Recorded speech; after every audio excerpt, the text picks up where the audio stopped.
İlk feminist qadın arxetipi haqqında danışmaq istəyirəm. İlk feminist arxetip, qadın arxetipi Lilithdir. Lilith birbaşa İbrahimi dinlərdəki İncildə, Quranda, Tövratda keçmir, amma ayrıcalıqda Yəhudi mifologiyasına aiddir və Yəhudi mifologiyasında bildiyimiz kimi əslində bütün dinlərin bizim İslamın və Xristiyanın əvvəli Yəhudilikdən kopyalanır və Yəhudinin də kökləri daha keçmiş tarixlərə, mifologiyalara əsaslanır. Çünki Şumer, Akkad tarixlərində, mifologiyalarında da Lilith barədə məlumatlar alırıq. Bundan əlavə də bəşəriyyətin ilk epik dastanı sayılan Gilgamış dastanında da Lilith barədə var, danışılır.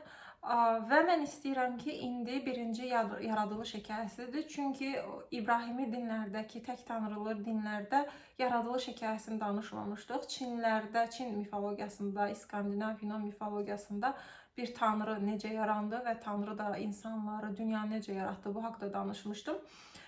İslam mifologiyasında da hamının bildiyi kimi tanrı yeri göyü yaradır, 7 gündə yaradır və daha sonra kişini yaradır. Əslində qadını, Həvvanı yaratması sırf kişi tək qalmasın deyədir. İnsanın yaratması mövzusu da sual altında. Məsələn, sorğulananda ki, Tanrı insanı niyə yaratdı? Bəzi yerlərdə deyilir ki, yaratmasının səbəbi insanların da cinlər və mələklər kimi Tanrıya itaət etməsi üçün. Bunun özü də biraz absurddur. Təbii ki, bir tanrı ola və davamlı olaraq mələklər, cinlər, insanlar yarada ki, mənə itaət edin. Yəni nə həddə bir narsist bir yaradıcıdır. Və bu hekayələrdə Lilithin hekayəsi keçmir. Dediyim kimi, sırf Adəm, yəni kişi tək qalmasın deyə Həvvanı yaradır. Çünki Adəm deyir ki, təkəm, darıxıram və Həvvanı yaradır. Həvva isə dindar toplumlarda qadını nəyə görə zinaya təhrik edən, şeytanlaşdırılmış, çünki şeytanın ən güclü silahları olaraq təqdim edilir. Nəyə görə belədir? Yaradılış hekayəsinə baxsaq, burada bunu daha dərindən anlaya bilərik. Çünki Adəmi yoldan çıxardan, deməli, ilk dəfə qadın Həvva olmuşdu. Tanrı yaradandan sonra yeri göyü, cənnətdə onlara yer verir yaşamağa, hər şey icazə verir. Amma deyir ki, qadağan olunmuş ağacına almanın özü də bu səbəbdən Apple şirkətinin simvoludur, hansı ki, almanın özü də günah, şeytan simvolunu daşıyır cənnət yaradılış hekayəsinə görə və deməli, o qadağan olunmuş almanı Həvvanın təhriki ilə, yoldan çıxartması ilə, yəni Adəm yeyir və daha sonra Tanrı bundan qəzəblənir.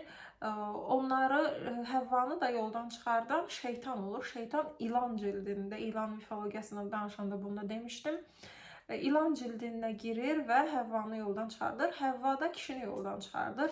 Yəni bu mifologiya əsasən, məsələn, deyirlər ki, insan nəslinin çoxalması, yəni artması nəyə görə kişilərdə yox, qadınlardadır? Çünki Adəmi Həvva yoldan çıxartmışdı. Yəni qadın yoldan çıxartdığı üçün bir növ cəza olaraq qadınlara doğum verilir ki, diri-diri yanmaqdan sonra bildiyim qədərlə dünyanın ən şiddətli ağrısı doğuş sancılarıdır, qadınlara verilər və qadınlar o günahlarından təmizlənsinlər deyə bu sancını, bu ağrını çəkirlər və uşaq dünyaya gətirdikcə təmizlənirlər. Yəni buradan da, hansı ki, həmişə deyirəm, İslamda da, digər dinlərdə də qadın başqa şeydir, ana başqa şeydir. Qadın daha şeytani təsvir edilir, ana isə daha müqəddəs bir anlayışdır. Yəni cənnət, İslamda qadınlardan danışanda cənnət anaların ayağının altındadır deyilir.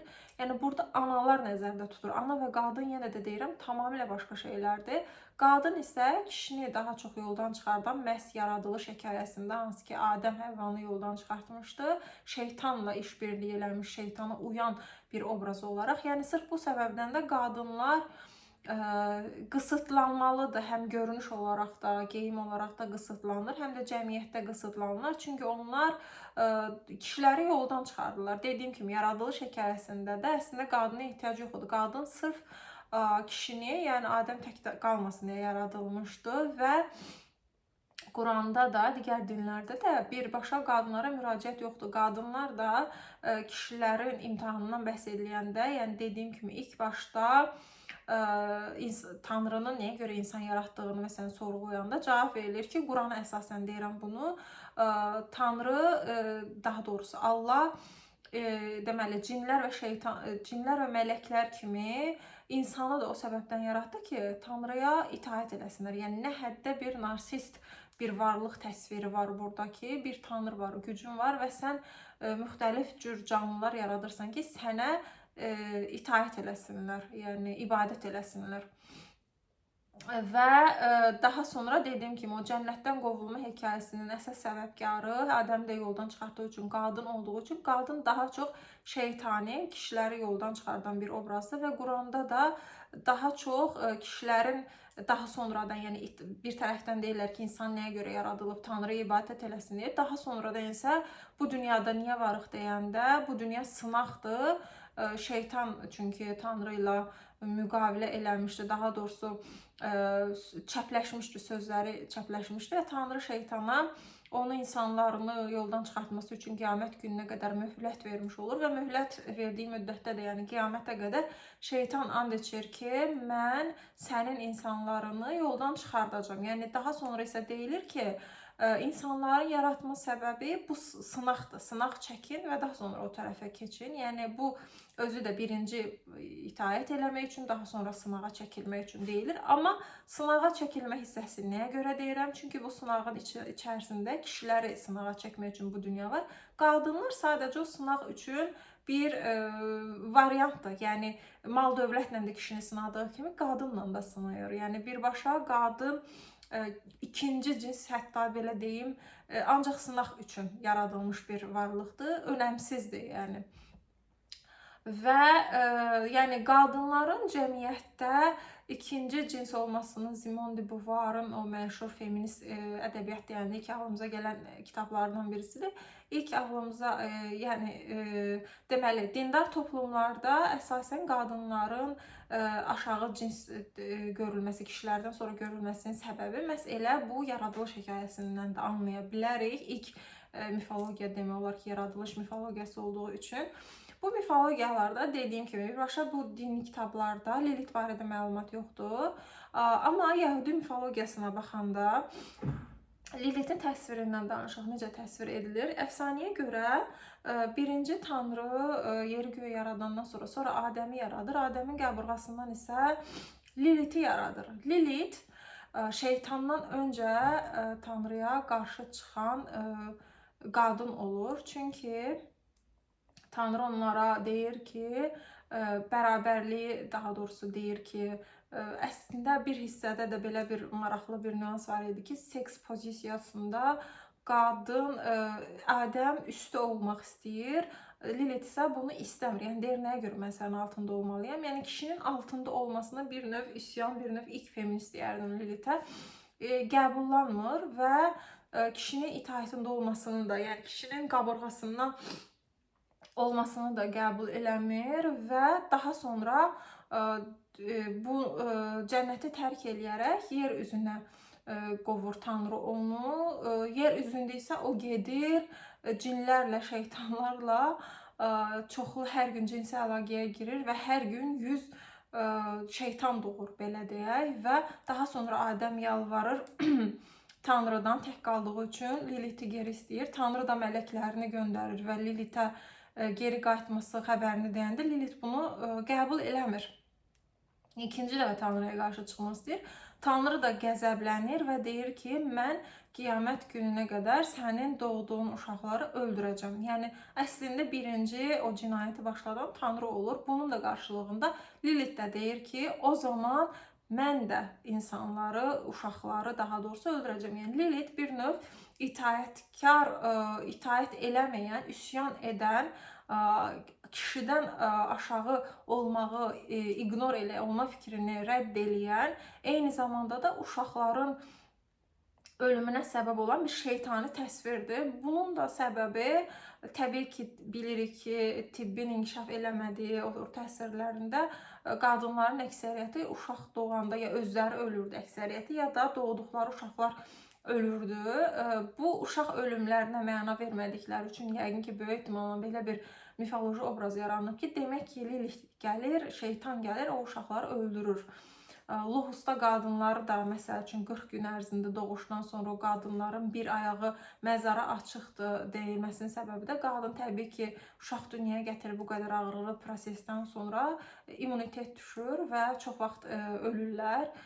Modern zamanda təbii ki, yəni bu uşaq ölümləri və yaxud da ki, lohustaların ölümləri azalıbdır. Amma məsələn, xalq bizim mahnımız var, apardı sellər Saranı, orada da bu motiv var idi. Saranın anası Saranı dünyaya gətirəndə ölmüşdü. Ən sevdiyim xalq mahnımızdır bizim. Və deməli, yəni bu əslində uşaqları öldürməsi motivi bir toplumun uşaq ölümlərini, yəni cahilliyin bir məna axtarışı. Çünki insan daima dinlər nələrdən yaranır? Məna axtarışından. Bu uşaqlar ölür, bunun bir səbəbkarı olmalıdır. Kimdir? Şeytandır, Lilithdir. Belə deyək. Yəni belə bir mifologiya çıxıbdı. Lilithi izləyəndə deməli, feministlərin ən sevdiyi mifoloji mənim də obrazdır. Çünki Həvvaya baxırıq, tamamilə Viktoriya dönəmindəki ev mələyi obrazı, yəni o neynir?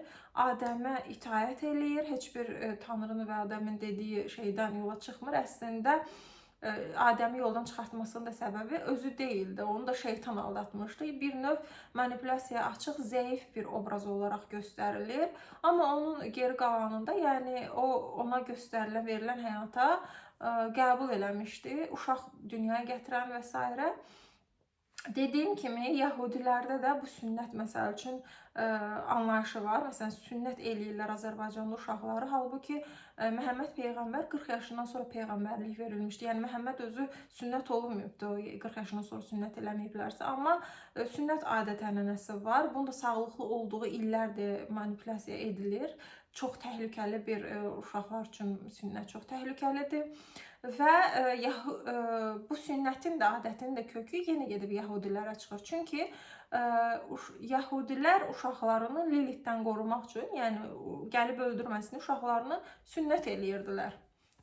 Yəni əslində bir Yahudi adətidir. Çünki Yahudilərin dini İsrail oğulları lənətlənmiş olaraq qəbul edilir xristianlıqda və İslamda. Amma eyni zamanda onların adətlərini təkrar edirlər və yaxud da ki, hicab olsun, onun özü də xristianlıqda kilsə fahişələri taxırdı. Məryəm ananın da o kilsə fahişələrindən biri olduğu ehtimal edilir. Nəyə görə? Müqəddəs Məryəm deyilirdi. Çünki o fahişə idi, amma kilsəyə, yəni dinə xidmət edir. Din uğrunda xidmət elədiyi üçün o kirlənmiş sayılmırdı. Tam tərsinə kilsəyə xidmət elədiyi üçün müqəddəs fahişə adlanırdı. Ona görə variantlardan birində də var ki, nəyə görə kilsə fahişələrindən gəlirdi bu arada Şumer arxeoloqları bunu deyir. Çünki kilsə fahişələri sırf təbəqələşmə var idi. Yəni digər qadınlar hicab bağlaya bilməzdi. Sırf kilsə fahişələri bağlaya bilərdi ki, cəmiyyətdə onlar bir növ belə deyim yerlərini göstərmək üçün hicab taxaraq mən dinə, kilsəyə xidmət edirəm, ora aidəm. Bir növ səviyyə, sinif fərqi belə deyərdim, göstəricisidir. Yəni digər qadınlara əslində icazə də yox idi, amma bu müsbət mənada çox vaxt təbliğ edilir qadınlara. Əksinə, yəni dediyim kimi Məryəm ananın da oradan olduğu deyilir. Bunun da kökü Yahudilikdə var, hicab belə deyək. Yəni Lilithin daha sonraki bu qiyamət gününə qədər o Tanrı onun hər gün 100 uşağını öldürəcək. 100 uşaq hekayəsi də belədir ki, Lilith çox dinlərdəki, məsələn, azad seks həyatı olan qadınlar necə şeytani təsvir edilir 21-ci əsrdə də əgər bir qadının seks azadlığı varsa, yəni flört eləyirsə, vampir ədəbiyyatında da bu var idi, kişilərlə rahatlıqla flört eləyə bilirsə, deməli şeytanidir. Eyni zamanda da Lilith çox gözəldir. Yəni onun gözəlliyi, onun modern zamanda da bunu görə bilərik. Gözəl qadınlar və yaxud da ki, bilgili qadınlar nifrət duyulur. Cəmiyyət onları qəbul eləmir. Amma zəif və itayətkar qadınlar, patriarxalın tələblərinə cavab verən qadınlar daha çox mənimsənilir, hörmət edilir bu qadına. Fədakar, bədbəxt və yaxud ki, şəhid analarını görə bilərsiniz. Şəhid analarının romantikasını görə bilərsiniz. Övladını patriarxal müharibəyə qurban vermiş, faciəvi, bədbəxt, nə qədər bədbəxtsənsə, o qədər cəmiyyət tərəfindən qəbul görürsən. Lilith isə nə idi?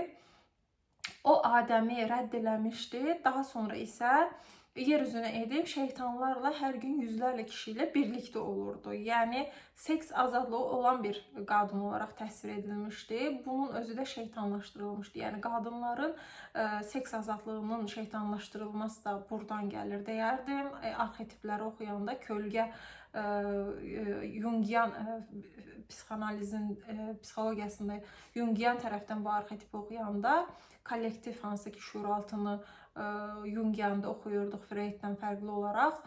Yəni burada qadının şeytan təsviri həm Lilith gözəldir, gözəl olması, onun kişiləri yoldan çıxartması. Bu arada Lilith'in başqa bir özəlliyi də gecələr kişilərin yuxularına girir və onları başdan çıxardır. Yəni onlarla birlikdə olur yuxuda. Və daha sonra hətta bir yerdə oxumuşdum ki, kişilər masturbasiya eləyəndə Lilith onların spermlərini oğurlayır və onların da uşaqlarını dünyaya gətirir. Yəni çox belə hər tərəfdən analiz eləyə biləcəyimiz bir arxetipdir, kölgə arxetipidir. Və yəni qiyamət gününə qədər əslində şeytandan öncə Lilith qadın şeytanlaşdırılmışdı İbrahimi dinlərdə və Tanrı ilə Tanrı onun uşaqlarını öldürür. O şeytanlarla gündə bir cinsi əlaqəyə girir və o da acığa gah kişilərin, namuslu kişilərin, evli kişilərin yuxularına girir, onları yoldan çıxardır ya da ki onların övladlarını öldürür. Yəni bir növ əslində qisas obrazıdır ki, onun uşağını öldürürlər deyə, o da insanların uşaqlarını öldürür. Bunun üçün də yəni sünnətin hekayəsində də əslində bu Lilithdən qorunmaq üçün sünnət edilir və yaxud da ki müxtəlif dualar, yeni uşaq doğulmuş evlərdə dualar yazılır, Lilith bura gəlməsin deyə və yaxud da ki Lousta qadınları tutar, öldürər deyə 40 gün ərzində Lousta qadınları tək qoymamağa çalışırlar, tək başına qoymamağa çalışırlar. Yəni bir növ o dediyim ayağın qəbirdə olur məsələsi. Yəni tarixin Adəmin yaradılış hekayəsində Həvvadan öncə Adəmin ilk arvadı Lilithdir. Bu da bir çox mifologiyalara, filmlərə, animasiyalara mövzu olmuşdur. Bir film var Lilithlə bağlı izləmək istədiyim, təəssüf ki linkini tapmıram. Amma ümumilikdə yəni əslində belə deyim, itaət etmədiyi üçün, patriarxala gücə qarşı çıxdığı üçün Lilith feminist ədəbiyyatda,